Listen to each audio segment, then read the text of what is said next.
Selamat siang, selamat datang di sidang skripsi saya. Perkenalkan, nama saya Gilbert Ornatmaja dengan nomor NIM D1111911082.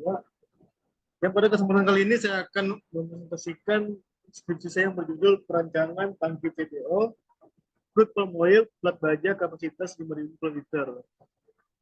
Dengan dosen pembimbing utama saya yaitu Bapak Erwin Sutandar, STMT, lalu dosen pembimbing kedua saya Bapak Arianto, STMT, dosen pembimbing utama saya Bapak Yusuf, STMPTN, dan dosen pembimbing kedua saya itu Bapak Insinyur Elvira, MT PhD IPN.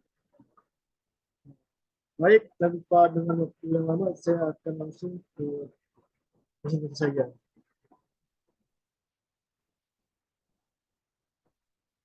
Pokok pembahasannya ada 5, yaitu pendahuluan, tinjauan pustaka, metodologi prosedur perancangan, analisis dan pembahasan, dan yang kelima penutup.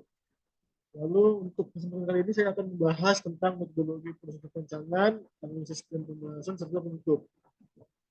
Untuk sesi metodologi prosedur perancangan ini, saya menunjukkan data ada 2, yaitu data angin dan data NSPT. Kita lihat di layar, yaitu sebelah kiri yaitu data angin 5 tahunan dari tahun 2018 sampai tahun 2022.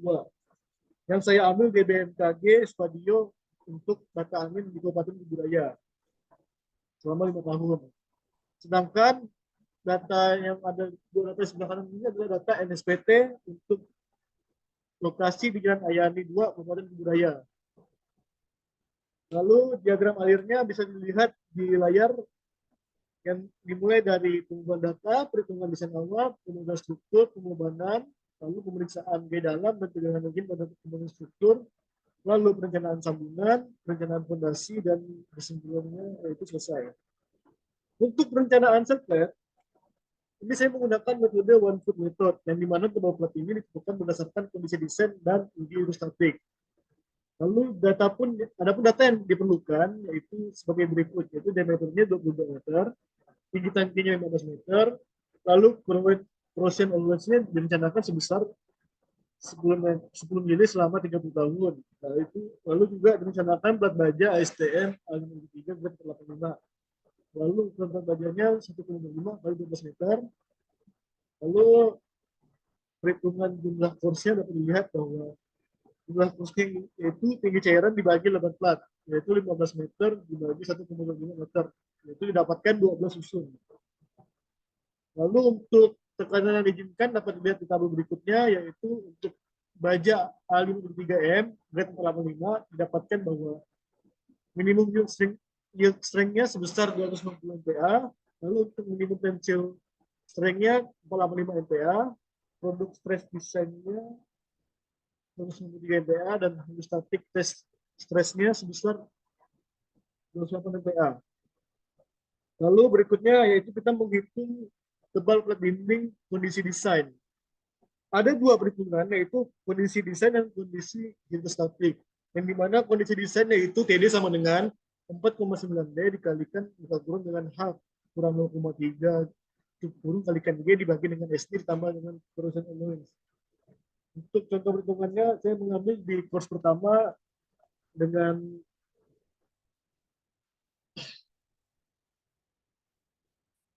tinggi dari dasar ke atas yaitu sebesar 15 meter, dikurang lalu dapat diperhitungkan bahwa tebal TD1-nya 15 mili, sehingga kita perlukan yang dimana untuk TD1-nya seharusnya 15 mili bukan 38, didapatkan 78,793 MPa, lalu nilai tersebut kurang dari 193 MPa, sehingga oke. Juga berikutnya juga contoh untuk yang uji hidrostatiknya yang didapatkan sebesar 7,619 mili untuk ketebalan plat yang pertama, sehingga dikontrolkan juga mendekati nilai dengan 28 MPa, sehingga tebal plat dari kondisi desain dengan uji hidrostatik itu yang diambil adalah nilai terbesar, yaitu pada kondisi desain yang dapat dilihat di tabel sebelah. Lanjut, berdasarkan NAPI pasal 553 itu mengatur ketebalan angle plat dan berdasarkan ketentuan susunan pertama platnya dan tegangan angin yang terjadi pada susunan pertama platnya. Dan dapat dilihat bahwa pada saat tebalnya 18 mili, dan tegangan engine yang terjadinya adalah di bawah 160, yaitu 78,793 MPa, sehingga didapatkan bahwa tebal untuk envelope plate itu adalah sebesar 6 mili, dan ditambah dengan corrosion allowance-nya yaitu sebesar 10 mili, sehingga jumlah tebalnya adalah 16 mili. Lalu untuk lebar bottom plate-nya dapat diambil sebesar 18.000 mm. Lanjut ke perencanaan tip angle dan root plate. Untuk tangki ini memiliki diameternya 15 mili dan masuk ke kategori yang kedua, yaitu di antara nilai 11 mili, 11 meter, kurang dari D, kurang dari 18 meter. Yang dipakai adalah 15 meter, sehingga untuk top angle minimumnya itu ukurannya adalah 50 mili bila 50 mili dikali 6. Tetapi untuk perencanaan ini hanya sebagai opsi saja penggunaan sikunya untuk proses penyambungan pengelasan. Nah, itu juga untuk dupletnya ini memiliki ketebalan nominal yang diatur dalam API 650 pasal 5 1022, yaitu 5 mili. Sehingga ditambah dengan corrosion allowance-nya sebesar 10 mili, sehingga jumlah tebalnya yaitu 15 mili. Lalu saya menghitung, perhitungan berikutnya adalah perhitungan beban mati tambahan untuk tangkinya, yang dimana perhitungan pagar tangki dan tangga tangki dihitung terpisah, tidak dimasukkan ke dalam pemodelan strukturnya di aplikasi SAP.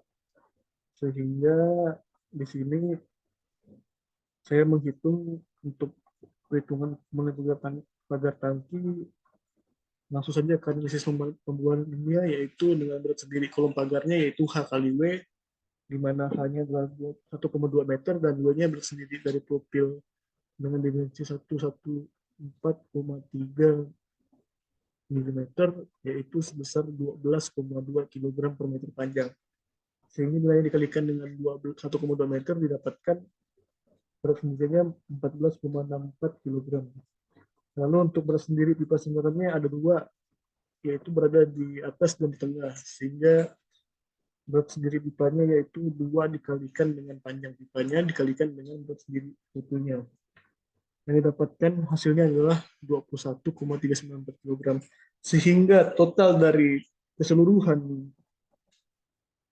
pagar tangki untuk satu titik berat sendirinya itu adalah 14,64 ditambahkan 21,394 kg, yaitu 36,34 kg atau sebesar 0,353 kN.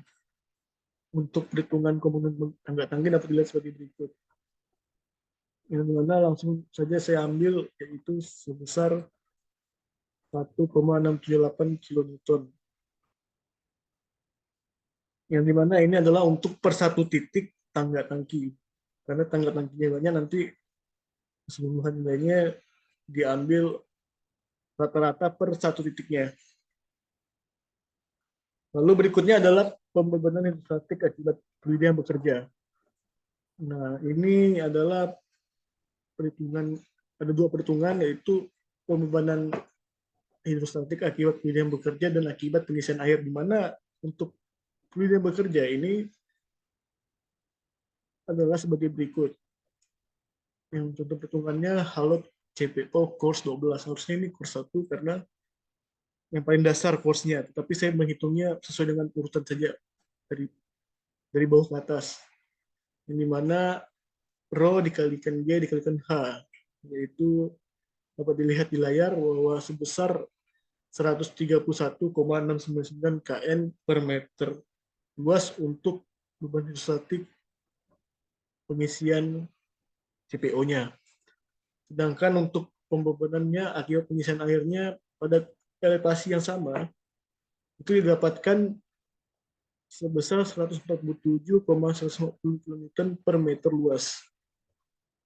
Lanjut ke beban angin. Pada perencanaan gas deskripsi ini, kecepatan angin yang direncanakan adalah sebesar 41 knot, yaitu 21,92 meter per second, di mana dapat kita lihat di layar untuk faktor arah anginnya KD-nya yaitu 1.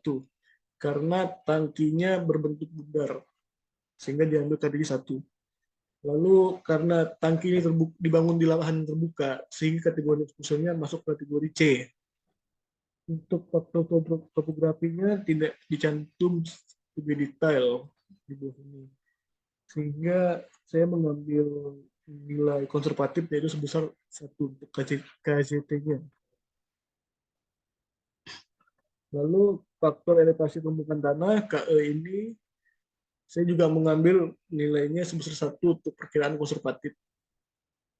Lalu klasifikasi ketertutupan. Dianggap bahwa tangki minyak ini adalah struktur yang tertutup semua, sehingga dia diambil masuk ke dalam tertutup. Yang dapat dilihat di sebelah kanan ini adalah untuk bangunan tertutup ini koefisien tekanan internalnya itu -0,18. Lalu koefisien exposure tekanan kecepatan ini tergantung dari elevasi bangunan yang didirikan. Nah, karena bangunan ini termasuk kategori C, sehingga data-data untuk perhitungan selanjutnya kita ambil dalam tabel berikut ini. Nah, lalu dalam tabel berikut ini kita perhitungkan lagi masuk ke tabel-tabel ini untuk mengetahui bahwa pada elevasi berapa saja nilai Z-nya itu, nilai KZ-nya itu yang terjadi. Lalu di sini adalah penentuan tekanan kecepatan angin. Dengan rumusnya adalah QH sama dengan 0,013 dikalikan KZ, dikalikan KZT, dikalikan KD, dikalikan KE, dikalikan dengan kecepatannya kuadrat. Yang dapat dilihat di sebelah tabel ini adalah kecepatan tekanan kecepatan angin, yang dimana nilai QH-nya bervariasi pada sama pada elevasi 0 sampai 4,6 meter, tetapi di atas 4,6 meter ini akan berubah sesuai dengan nilai KZ-nya. Baik, langsung masuk ke tekanan kecepatan angin pada bagian dinding, yaitu pada pasal 30 12 2 SMP 17/7/2020 ini mencantumkan tekanan angin berdasarkan sudut derajat angin datang dan rasio aspeknya, di mana dengan ketinggian elevasinya adalah 15 meter dan diameternya adalah 22 meter, sehingga H per D-nya adalah 0,82 dan sudut datang angin yaitu 0 derajat. Berarti dapat diambilkan pendekatannya sebesar 1 untuk GCPI-nya. Sehingga kita perhitungkan lagi untuk mengetahui bahwa berapa besar GCP dan GCPI-nya, yaitu ada di sebelah tabel kanan ini. Karena nilai tekanannya untuk angin datang dan angin hisap ini berada di bawah 770 Newton per meter luas, sehingga diambil beban angin minimumnya itu sebesar 0,770 Newton per meter luas. Lalu untuk tekanan angin pada atap, lalu diambil tinggi atap dari puncak tertinggi yaitu 2 meter. Dengan diameter atapnya adalah 22 meter dan radius atapnya 11 meter. Dengan sudut 60 meternya 10,305 derajat. Sehingga di sini diambil untuk area efektif angin ini adalah luas tributari satu plat dinding. Yang diambil adalah plat dinding yang terbesar, yaitu H dikalikan dengan L, yaitu 1,25 meter dikalikan 1,78 meter, yaitu sebesar 2,16 meter luas. Nah, lalu ditarik pada diagram ini ditarik nilai dari untuk luasannya 2,16 meter luas, sehingga didapatkan bahwa untuk GCP dari GCP maksimumnya itu plus 0,4, GCP minimum zona satunya minus 0,8, lalu GCP minimum zona 2-nya minus 0,5, lalu GCP minimum zona 3 minus 1,2, dan GCP minimum zona 4 1,4. Lalu masuk ke yang di bawah ini adalah perhitungan tekanan angin untuk bagian atap. Jadi untuk angin datangnya sebesar 0,5, Sedangkan untuk angin perginya itu menyesuaikan dengan zonanya, zona 1, 2, 3, dan 4 yang dapat dilihat di tabel diagram sebelah ini. Lanjut, yaitu beban gempa. Di sini beban gempanya diambil klasifikasi situsnya SE adalah lunak dengan nilai SS 0,18, S1-nya 0,05, FA-nya 2,4, FP-nya 4,2, SMS-nya 0,50 gram, G, nilai SMP 1-nya 0,21, nilai SDS-nya 0,3, dan nilai SD 1-nya 0,14. Dengan TL-nya yaitu 6 detik. Baik untuk beban gempanya, untuk nilai SDS-nya karena 0,3 termasuk klasifikasi kategori risikonya yang B. Sedangkan untuk SD 1-nya 0,14 masuk ke kategori C. Sehingga untuk dilanjutkan ke sistem seismiknya yaitu tidak dibatasi ketinggiannya dengan kode TB, yang dimana jenis lain ini memiliki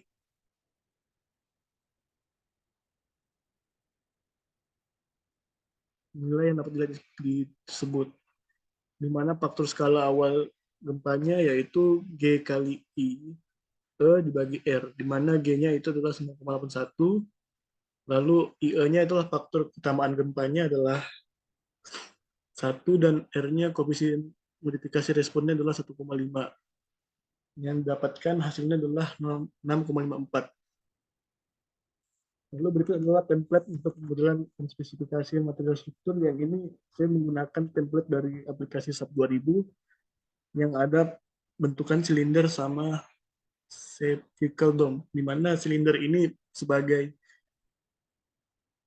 plat dindingnya, sedangkan vertical dome-nya ini sebagai atapnya. Lalu ini adalah properties untuk material baja A573 grade 85. Dapat dilihat di tabel. Lalu ini adalah penunjukan strukturnya sesuai dengan tingkatannya, bervariasi warnanya.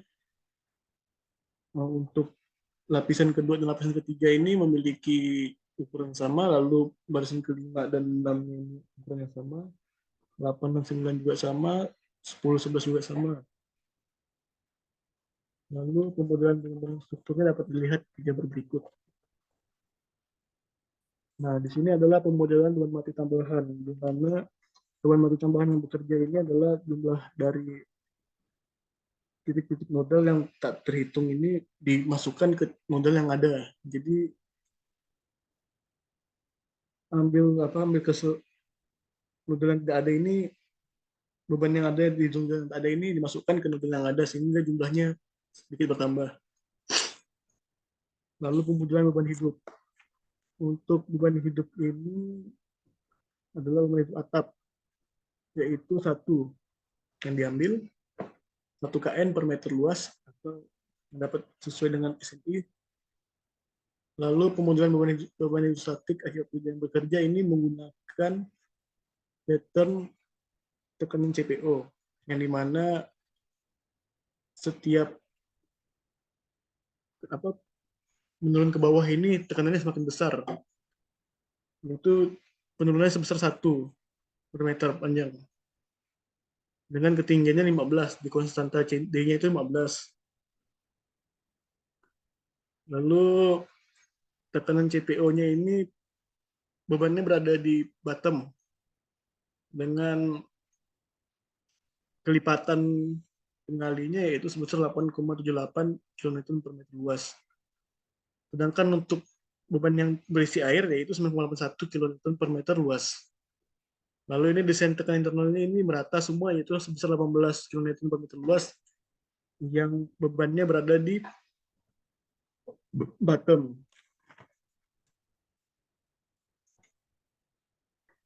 Lalu kemudian beban angin, yaitu beban angin yang bekerja secara arah Y, dapat dilihat bahwa karena strukturnya ini bundar sehingga dia arah angin tetap lurus ke arah permukaan ini.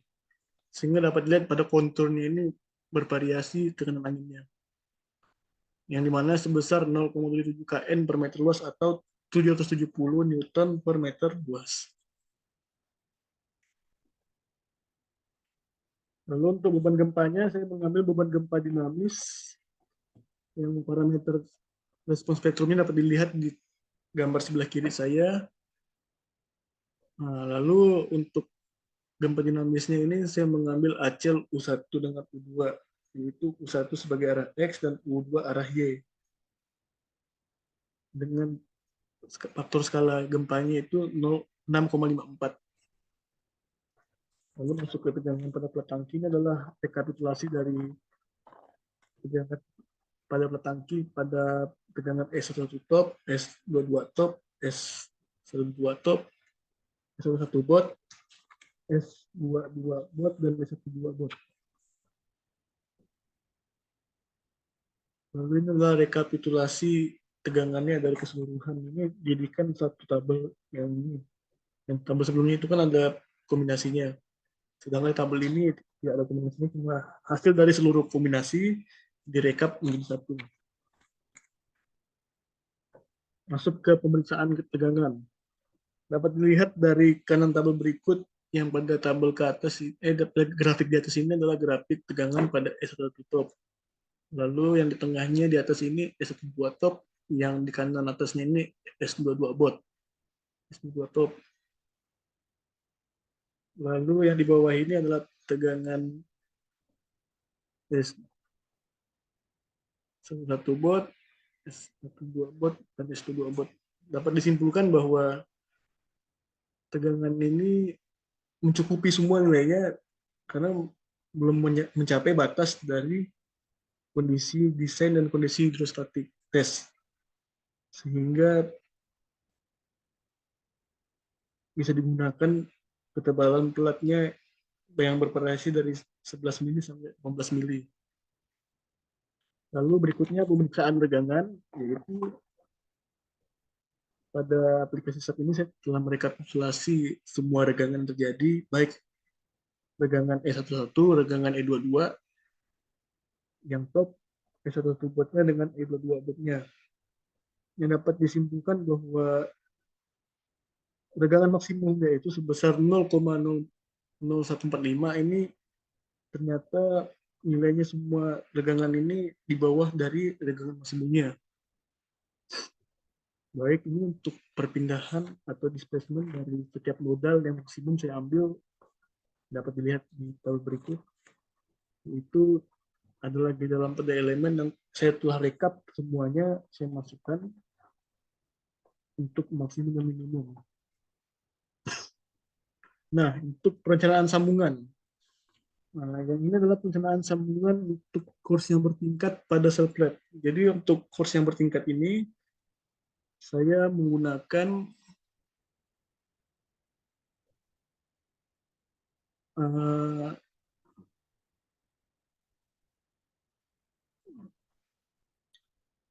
gaya F22 serta gaya F12, F23 untuk gaya geser. Jadi F22-nya itu gaya tarik dan gaya tekan, sedangkan F23-nya yaitu gaya yang bekerja sebagai gaya geser. Dapat dilihat pada contoh pertama ini saya mengambil course yang pertama dan kedua dengan tebalnya 18-17 mili, lalu panjang platnya 1 meter, dengan suhu bajanya FY-nya 90 MPa dan FU-nya 45 MPa, di mana gaya yang bekerja yaitu gaya tariknya sebesar 392,570 kN per meter panjang, lalu gaya tekannya 343,60 kN per meter panjang, lalu gaya gesernya 382,360 kN per meter panjang. Dengan elektrodanya yaitu elektrodanya F7018 dengan FXX-nya 490 MPa, yang dimana last groove-nya penetrasi dan komplit. Mendapatkan tenggorok efektifnya itu adalah tenggorok yang paling besar, yang bagian tebal tipis yang disambung yaitu 17 mili. Dengan RN-nya yang dapat diperhitungkan FV kali AG sama dengan 30 kN. Lalu berdasarkan logam dasarnya, kondisi tariknya yaitu oke. memenuhi batas, untuk kondisi tekannya memenuhi batas, dan kondisi geseran memenuhi batas. Sehingga dari kesimpulan berikut saya tabelkan juga hasilnya, yaitu tenggur efektifnya berdasarkan ketebalan batunya. Nah, ini perencanaan sambungan untuk sambungan sudut.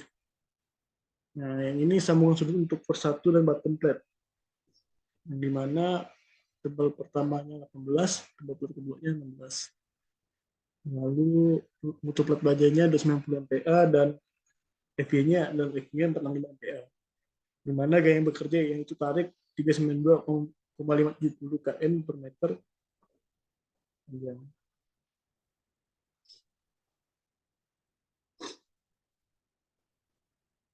Jenis lasnya ini las grup penetrasi jet komplit, di mana ukuran las sudut minimumnya 6 mili, ukuran las sudut yang digunakan 12 mili, lalu tebal efektif lasnya itu 0,707 dikalikan dengan las sudut yang digunakan, yaitu sebesar 8,484 mili, dengan panjang lasnya 1 meter, sedangkan LW per W-nya yaitu 83,33 per 100, sehingga nilai betanya 11.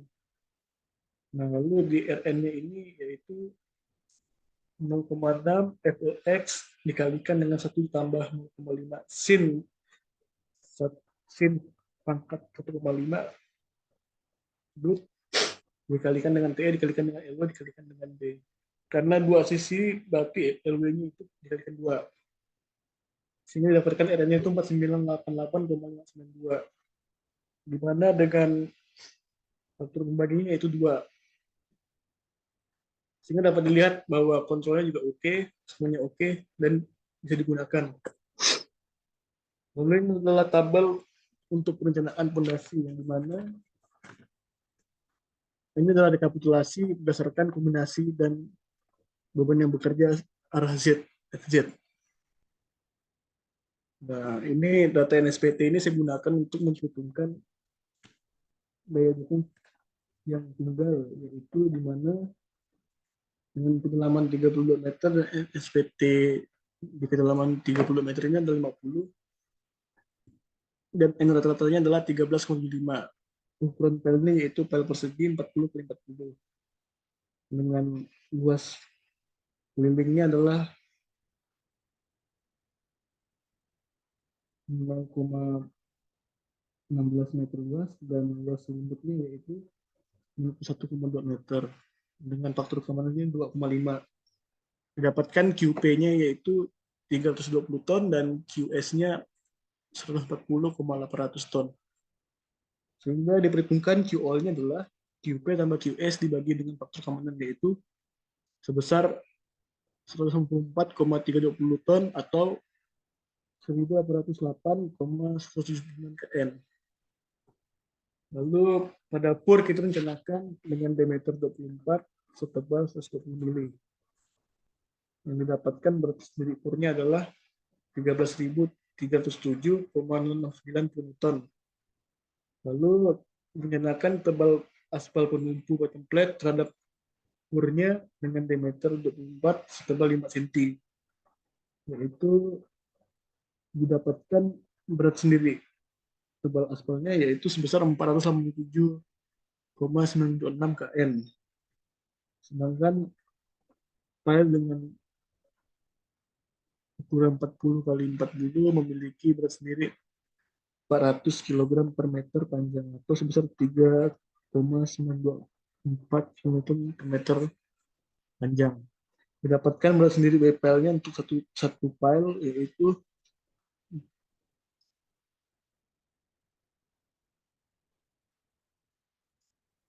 125,568 kN.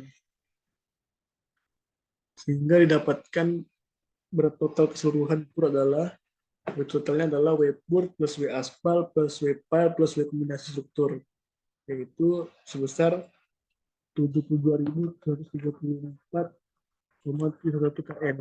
Lalu untuk mengetahui jumlah kebutuhan yang panjangnya, yaitu betulnya adalah dibagi QOL, didapatkan 40,25 tiang. Karena saya memasang sendinya ini peletakan reaksinya berdasarkan titik-titik di aplikasi SAP ini, sehingga saya mengambil jumlah tiangnya sesuai dengan titik. Saya membuat peletakan reaksinya itu sebesar 215 tiang yang dipancang sedalam 30 meter. Sedangkan jarak antar tiangnya ini adalah yang dipakai 2,5D kurang dari jarak antar tiang kurang dari dengan 5D tiang. Karena ini melebihi 2,5D, jarak pondasi ini sehingga dianggap sebagai tiang tunggal. Pondasi ini dianggap single pile. Lalu QAG-nya yaitu N dikalikan dengan QA, yaitu 215 dikalikan 1808 tambah 9 didapatkan 388.758,485 kilonewton, yang dimana kita kontrol dengan W totalnya ini mencukupi. Lalu perencanaan purnya dari beton dapat dilihat di samping untuk tambahannya, sehingga nanti pada purnya ini hanya mengganti punya plat baja, diganti definisinya dengan beton, dan untuk bentukannya seperti gambaran di samping ini yang berbentuk persegi ini, karena untuk tulangannya akan dijadikan tulangan persegi. Selanjutnya bottom plate dengan aspal akan dilengkapi sebagai bahan mati tambahan untuk pembuatan pur, yaitu tebal bottom plate-nya adalah 0,16 mili. Yang tadi bottom plate-nya dijadikan beban mati tambahan. Lalu dengan badannya ini 7,8 gram per cc, sehingga 76,58 kN per meter kubik. Sehingga beban berat batu batnya ini dikalikan dengan tebalnya, yaitu sebesar 1,224 kN per meter luas. Sedangkan untuk aspalnya juga dianggap beban mati sendiri, sehingga beban mati aspalnya 1,79 kN per meter luas. Sehingga total beban mati tambahannya 2,303 kN per meter luas. Sedangkan karena purnya ini ada sisanya di luar aspalnya juga, berarti yang warna kuning ini adalah beban aspalnya doang, sedangkan yang warna biru ini adalah beban campuran aspal dan platnya. Lalu ini adalah perencanaan purnya, yang dimana ini adalah momen M11, momen M122, dan momen M12. Baik untuk perencanaan pengulangan dan momen negatif pada hasil kontur yang dari SAP didapatkan bahwa momen satunya ini sebesar 1666,554 kN meter per meter, yang dimana arah X-nya itu M11 tambah M12. Absolut dari M11 ditambahkan absolut M12. Lalu batu-batunya itu 30 MPa, menurut tulangannya 420 MPa. Yang tebal efektif arah X 11,09 mm dan arah Y-nya 10,77. Dari perhitungan di atas kita dapatkan bahwa tulangan untuk arah X itu dipakai tulangan D32 150 mili dan arah Y juga dipakai D32 150 mili. Juga dengan momen positifnya didapatkan bahwa tulangan yang dipakai adalah tulangan D32 50 mili dan arah Y juga D32 50 mili. Lalu pemeriksaan geser tiang terhadap pur. Di sini dapat jelas disimpulkan bahwa geser tiangnya ini berupa BO-nya ini adalah BO dari tiang tersebut, di mana menggunakan nilai A-nya adalah anggap sebagai kolom interior karena terletak di bentang tengah. Sehingga pada PC1, PC2, PC3 didapatkan geser kecil, yaitu pada FC1 yaitu 11.508,872 kN. Sehingga pada dikontrolkan bahwa purnya dapat menahan geser yang akhirnya terjadi gaya aksial maksimum yang diperoleh dari satu tiang panjang. Lalu pemeriksaan geser tangki terhadap pur, itu FU-nya diperoleh dari keseluruhan kombinasi dari tangki ditambahkan dengan aspalnya. Ini dapat dilihat bahwa BO-nya ini adalah BO dari purnya sendiri. Nah, sedangkan asnya ini diambil 30 karena dianggap kolom eksterior. Sehingga diambil FC terkecil yaitu 86,76151 kN. Ini dikontrol bahwa purnya itu aman terhadap geser terjadi. Kesimpulannya yaitu dapat dilihat pada kesimpulan pertama yaitu kurs pertamanya 15 mili, kurs kedua 17 mili, kurs ketiga 17 mili, kurs keempat 16 mili, kurs kelima 15 mili, kurs ke-6 15 mili, kurs ke-7 14 mili, kurs 8 13 mili, kurs 9 13 mili, kurs 10 12 mili, kurs 11 12 mili, kurs 12 11 mili. Dengan beratnya 15 mili dan beratnya 16 mili. Lalu pada analisa tegangan dapat diperoleh bahwa pada tegangan S0 top yang terbesar adalah 168,95 MPa. Lalu S2 topnya yang maksimum adalah 79,613 MPa. Lalu S12 topnya 19,266 MPa. Lalu S1 botnya sebesar 1544,63 MPa. S22 botnya sebesar 51,143 MPa. Lalu S12 botnya sebesar 19,119 MPa.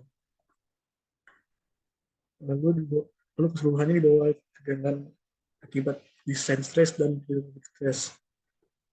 Lalu pada dasar tegangan S11 top, E22 top, S11 bot, dan S12 bot ini memenuhi batas maksimumnya.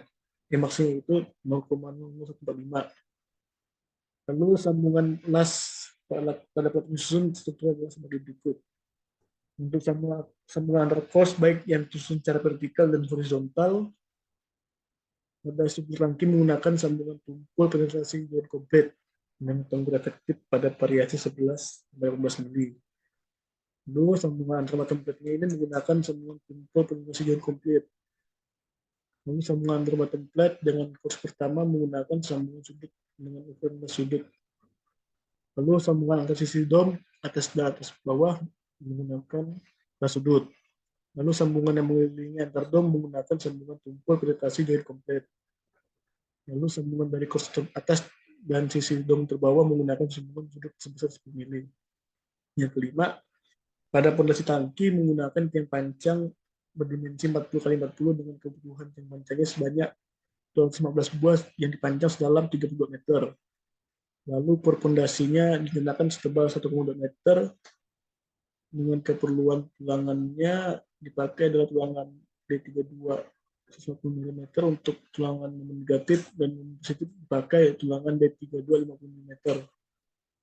Pada pemeriksaan geser tiang terhadap por diperoleh hasil bahwa tiang panjang berdimensi 40 x 40 cm dapat menahan geser akibat biaksial maksimum.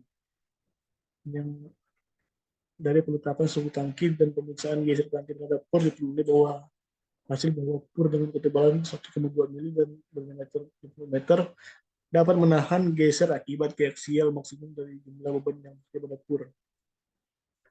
Sarannya itu memahami lebih jauh dalam penggunaan aturan pedoman yang digunakan dari luar maupun yang digunakan di Indonesia. Walaupun ada beberapa aturan yang digunakan di luar, namun dalam tahapan berlanjutnya harus digunakan aturan berlaku di Indonesia. Adapun dalam perencanaan beban harus lebih lanjut memahami penggunaan beban gempa dinamis dan statis sehingga tidak penting dalam perencanaan struktur tangki dan peroleh nilai beban gempa sesuai dengan kenyataan di lapangan.